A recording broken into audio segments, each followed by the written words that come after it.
Halo, assalamualaikum teman-teman semuanya. Selamat pagi, selamat siang, selamat malam dimanapun kalian berada. Sehat-sehat semua ya.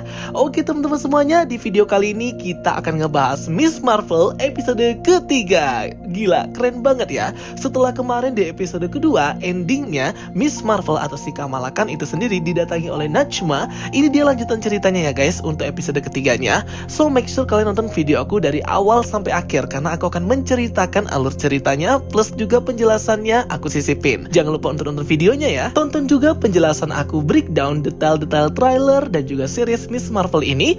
Link videonya sudah aku pin di kolom komentar. Oke, nggak usah bacot, let's check it out. Untuk episode ketiga itu berjudul Destin. Jadi ini kayak nama klan gitu ya, sesuai dengan bocoran yang aku pernah buat videonya beberapa minggu yang lalu. Dibuka dengan opening India jajahan Inggris tahun 1942.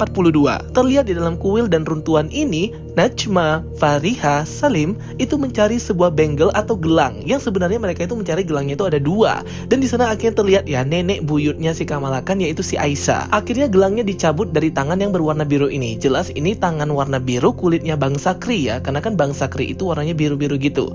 Dan mereka ini membutuhkan dua gelang. Jadi mereka hanya menemukan satu gelang saja. Sedangkan kuil itu sudah mau diruntuhkan dan mau dihancurkan oleh pasukan Inggris. Dan terlihat di sini ada 10 rings atau 10 cincin lambang ciptaannya bapaknya Shang-Chi. Kan kita tahu bahwa dia ini juga menggunakan teknologi rings atau seperti bangle juga ya, beda dengan di komik. Tapi kalau ukirannya itu kalau kalian perhatikan mirip dengan bangle-nya si Kamala Khan ini. Mereka tidak bisa menemukan gelang satunya, tapi karena takut keburu runtuh, jadi si Aisyah ini langsung dipakainya aja si gelangnya itu dan mendapatkan efek yang sama ketika Kamala memakainya. Jadi kayak pindah ke dimensi lain. Jadi tujuan Najma dan juga teman-temannya juga beserta si Aisyah ini, mereka tuh mau kembali ke kampung halaman mereka. Jadi mereka ini ceritanya dari dimensi lain gitu. Dan satu-satunya jalan pulang itu dengan menggunakan bangle atau si gelang itu yang harus ditemukan dua-duanya. Tapi akhirnya mereka terpisah ya dengan Aisyah ini, dan sampai sekarang mereka tidak bertemu dengan Aisyah. Jadi benar ya seperti tebakan kita kemarin bahwa nenek buyutnya si Kamala ini, si Aisyah ini yang mungkin adalah bangsa Kree dan juga Najma dan kawan-kawannya ini. Tapi kita masih belum tahu nih apakah bangsa Kree benar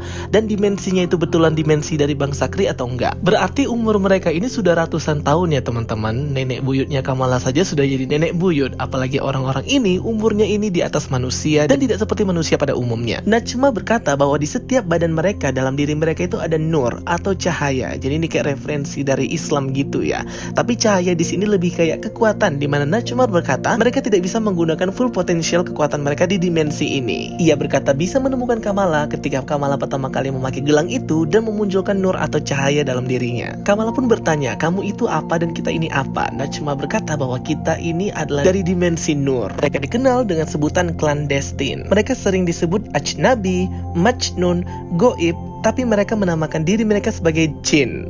Agak aneh juga ya, masa dari dimensi cahaya jin kalau memang referensinya Islam. Tapi kan nggak tahu ya ini ceritanya seperti apa. Oke, next. Kemudian Kamala pun bertemu dengan Bruno dan berkata bahwa dia ini adalah jin, dan itu membuat si Bruno ini ya kebingungan. Kok agak aneh ya, kan dari dimensi cahaya, tapi kok jin? Jin itu kan setan ya. Iya, kita nggak tahu ya si Najma ini ngarang atau gimana nih dia ceritanya. Bruno pun mention Dr. Erik Selvig untuk membahas tentang dimensi nur itu. Erik Selvig ini ilmuwan yang muncul di film Thor ya, bersama dengan Jane Foster dan Darcy Lewis. Kemudian kita melihat The Odyssey itu datang ke masjid untuk menanyai tentang superhero Kamala Khan yang kemarin beraksi menyelamatkan anak dari masjid itu ya.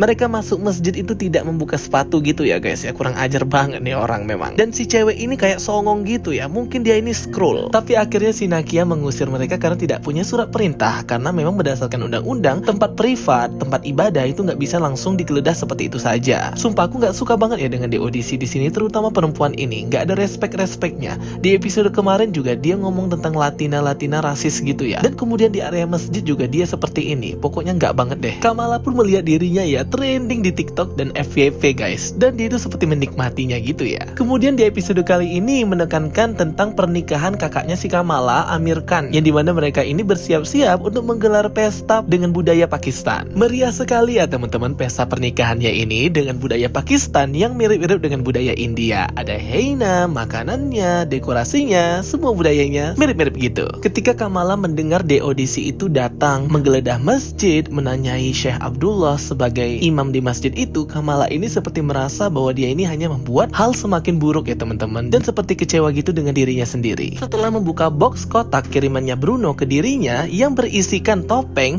Kamala itu seperti termotivasi lagi ya, bahwa sebenarnya kekuatannya ini bisa digunakan untuk jalan kebaikan dan bisa membantu orang-orang di sekelilingnya. Jadi singkat cerita, si Bruno itu sudah mempelajari artikel dari si Dr. Erik Selvig. Ia pun memperingatkan Kamala kalau Kamala membantu mereka pulang akan ada yang meledak gitu ya, gampangannya gitu. Kamala pun sangat kecewa ya, dia pengen sekali seperti Carol Danvers yang mungkin bisa menyelamatkan mereka. Tapi Bruno masih terus memperingatkan Kamala bahwa itu adalah tindakan yang ceroboh dan jangan sampai ceroboh, nanti akan ada hal-hal yang tidak diinginkan terjadi. Bruno seperti tidak ingin meninggalkan Kamala ya, walaupun dia sudah keterima beasiswa di Caltech, karena dia pengen make sure banget ketika dia pergi Kamala ini baik-baik saja. Singkat cerita, pesta pernikahan Amir Khan pun dilaksanakan. Sangat meriah sekali, bertabur dengan budaya Pakistan dan juga India berkolaborasi satu dengan yang lainnya. Kamala pun berkata kepada Kamran bahwa dia tidak bisa segera untuk menggunakan kekuatannya untuk menolong ibunya dan clandestine tersebut. Dan secara tiba-tiba clandestine ini datang ke pernikahannya Amir Khan dan mengacau di sana. Pesta pernikahan pun akhirnya jadi kacau dan bubar ya guys. Department of Damage Control datang dan menyelamatkan Kamala dari serangan clandestine ini. Jadi mereka tuh kayak ditangkap dan dipenjara. Jujur ya, di bagian itu agak kering ya menurut aku. Maksud aku tuh kenapa clandestine itu sangat terburu-buru banget gitu loh. Baru aja 1 hari yang lalu diceritakan gitu ya origin story mereka. Ini udah langsung nyerang dan sama sekali tidak ada backup rencana. Padahal mereka ini sudah hidup ratusan tahun. Masa sih nggak bisa membuat rencana yang bagus? Jadi menurut aku episode ketiga ini agak jelek ya. Apalagi fighting koreografi pertarungan antara clandestine dan juga Kamala Khan yang terjadi di gedung pesta pernikahan itu. Aduh, pokoknya nggak banget ya. Kalau menurut aku kurang puas banget sih. Walaupun kita sebenarnya harus sadar juga ya, Kamala ini kan masih anak sekolahan, belum pernah berlatih bela diri sama sekali. Cuman bisa ya menggunakan kekuatannya begitu aja dengan tinju-tinju gitu ya.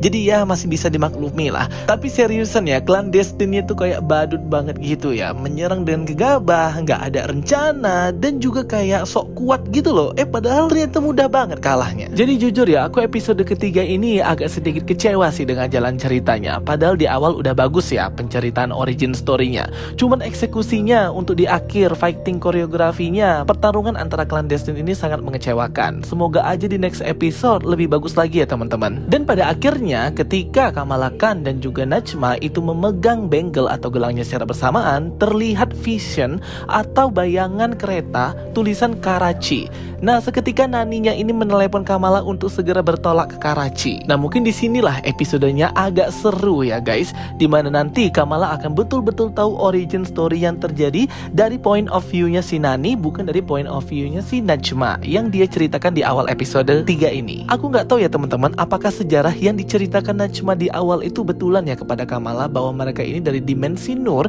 dan mereka ini bangsa jin sebenarnya.